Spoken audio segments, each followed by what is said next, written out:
వి gold trusted gold buyers తాకట్టులో ఉన్న బంగారాన్ని విడిపించి ఈ రోజు ఉన్న మార్కెట్ ధరకే కొనబడును. మరిన్ని వివరాలకు సంప్రదించండి 77107720. ఆర్టీవీ ప్రేక్షకులకు విజ్ఞప్తి, మీ మొబైల్ ఫోన్లో ఆర్టీవీ లైవ్ యాప్ డౌన్లోడ్ చేసుకుని ఉంటే కనుక వెంటనే అప్డేట్ చేసుకోండి. ఎందుకంటే లేటెస్ట్ ఫీచర్స్తో మీ ముందుకు వచ్చేస్తుంది ఆర్టీవీ. ఎందుకంటే ఇక్కడ లేటెస్ట్ ఫీచర్స్తో పాటు వేగంగా వార్తను అందించడం, దాంతోపాటు తాజా సమాచారాన్ని అత్యంత వేగంగా, దాంతోపాటు అత్యంత లేటెస్ట్ ఫీచర్స్ని ముందుంచే ప్రయత్నంలో భాగంగానే ఈ అప్డేట్ అనేది మీ ముందుకు తీసుకొచ్చింది. కాబట్టి ఇప్పటికి ఎవరైనా డౌన్లోడ్ చేసుకుని ఉంటే అప్డేట్ చేసుకోండి. ఎవరైనా డౌన్లోడ్ చేసుకోలేని వాళ్ళు ఉంటే కనుక వెంటనే డౌన్లోడ్ చేసుకోండి.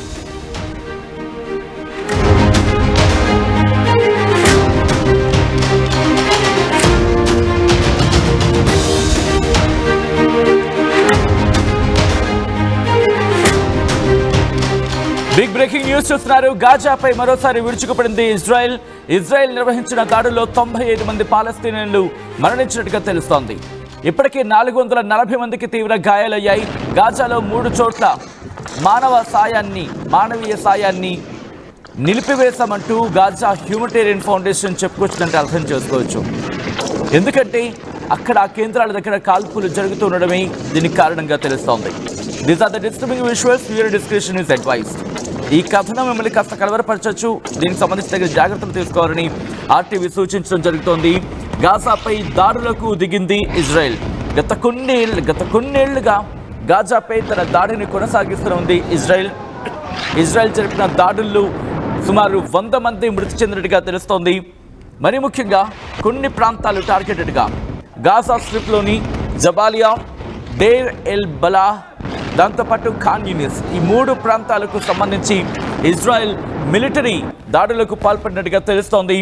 మరి ముఖ్యంగా ఖాన్ యూనిస్ అనే ప్రాంతంలో శరణార్థులు ఎక్కువ మంది ఉంటూ ఉంటారు. ఒక్కసారి ఆ విజువల్స్ చూడొచ్చు. చిన్నారులు రోధిస్తున్న విజువల్స్ ప్రస్తుతం అందరినీ కలవరపరుస్తోంది. ఎందుకంటే ఆ దాడి తీవ్రత లాంటిది. అయితే ఇక్కడ ఇజ్రాయెల్ ఒకటే చెబుతోంది. మరి ముఖ్యంగా హమాస్కి సంబంధించిన నేతలు ఈ శరణార్థి శిబిరాలని, దాంతోపాటు హాస్పిటల్స్ని, వీటిని వేదికగా చేసుకొని వాటి కింద వాళ్ళు ఉంటున్నారని చెప్పి ఒకసారి మీరు చూడొచ్చు.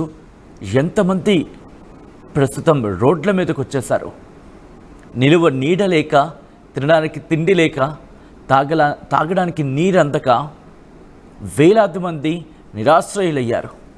కట్టుబట్టలతో ఉన్న పలంగా వాళ్ళు రోడ్ల మీదకి వచ్చేసిన ఆ దృశ్యాలు ప్రస్తుతం ప్రపంచ దృష్టిని ఆకర్షించడమే కాదు, ప్రపంచాన్ని తీవ్రంగా కలిచివేస్తున్నాయి. మీరు చూడొచ్చు, ఉన్న ఇల్లు కోల్పోయి కొంతమంది, తమ వారిని కోల్పోయి ఇంకొంతమంది, తమ కళ్ళ ముందే తమ తల్లిదండ్రులను కోల్పోతున్న ఆ బిడ్డల పరిస్థితి, అక్కడ ఆ ఆవేదన బహుశా మిన్నంటుతోంది అనడంలో అతిశయోక్తి లేదని చెప్పుకోవాలి. గాజా మీద మారణ హోమాన్ని కొనసాగిస్తోంది ఇజ్రాయెల్ ఒకటే చెబుతోంది. ఇజ్రాయెల్ చెబుతున్న మాట ఒకటే, హమాస్ నేతలని పూర్తిగా తుదముట్టించడమే తమ లక్ష్యం అంటూ ఇజ్రాయెల్ చెబుతోంది. మీరు చూడొచ్చు, ఇప్పటికే మానవీయ సాయం పంపిణీని ఆపేసినట్టుగా అక్కడ తెలుస్తుందంటే అర్థం చేసుకోవచ్చు. ఎందుకంటే అక్కడ వెళ్ళడానికి ఒకే ఒక మార్గం. మరి ముఖ్యంగా ఆ ఎంట్రన్స్ గురించి మాట్లాడుకున్న సందర్భంలో ఇప్పుడు వెళ్ళడానికి ఉన్న ఒకే ఒక మార్గం కూడా మూసుకుపోయింది. ఆ పరిస్థితి ప్రస్తుతం అక్కడ ఆవేదన మాటల్లో చెప్పలేందని అనుకోవాలి. ఖాన్ యూనిస్ నగరం శరణార్థి శిబిరాలు ఉండే ప్రాంతం అది. సో ఈ నేపథ్యంలోనే అక్కడ మారుతున్న పరిణామాలు అందరినీ తీవ్రంగా కలిచివేస్తున్నాయి. రఫా సరిహద్దు నుంచి ఖాన్ యూనిస్ ప్రాంతంలో కూడా మానవీయ సాయాన్ని అందించడం జరుగుతూ ఉంటుంది. అటు గాజా పట్టి అంటే సాధారణంగా గాజా పట్టి అంటూ ఉంటారు. అక్కడ మారుతున్న పరిణామాలు యావత్ ప్రపంచాన్ని ఒక్కసారిగా షాక్ చేస్తున్నాయి. చూడండి, చిన్న పిల్లలు అక్కడ అంతా కూడా ఈజిప్ట్కి దాంతోపాటు గాజా స్ట్రిప్, ఆ సరిహద్దులో చిన్న రఫా బోర్డర్ అని చిన్నది ఉంటుంది. ఆ సందులో నుంచి, ఆ సంధ్య నుంచి, ఒక విధంగా చెప్పాలంటే ఆ చిన్న ప్లేస్ నుంచి ఇటు గాజాలోకి అడుగుపెట్టి మానవీయ సాయాన్ని అందించాల్సి ఉంటుంది. ఒక్కసారి అక్కడ జరుగుతున్న ఆ మారణ హోమం అందరినీ కంటతడి పెట్టిస్తోంది. ఇప్పటికీ సుమారు 50,000 మంది. అసలు ఊహించగలమా? మరణాలు ఏ స్థాయిలో అక్కడ జరుగుతున్నాయంటే ఏదో ఒక సినిమాలో చూస్తున్నట్టు అనిపిస్తుందేమో అనిపిస్తూ ఉంటుంది. కానీ వాస్తవం, ఇది వాస్తవం. అక్కడ హమాస్ నేతలే టార్గెట్గా దాడులు జరుపుతున్నామంటూ ఇజ్రాయెల్ చెప్పుకొస్తోంది. ఒక్కసారి అక్కడ పరిస్థితి చూద్దాం.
ఎవరు చేసిన పాపం ఈరోజు గాజాను చుట్టుముడుతోంది.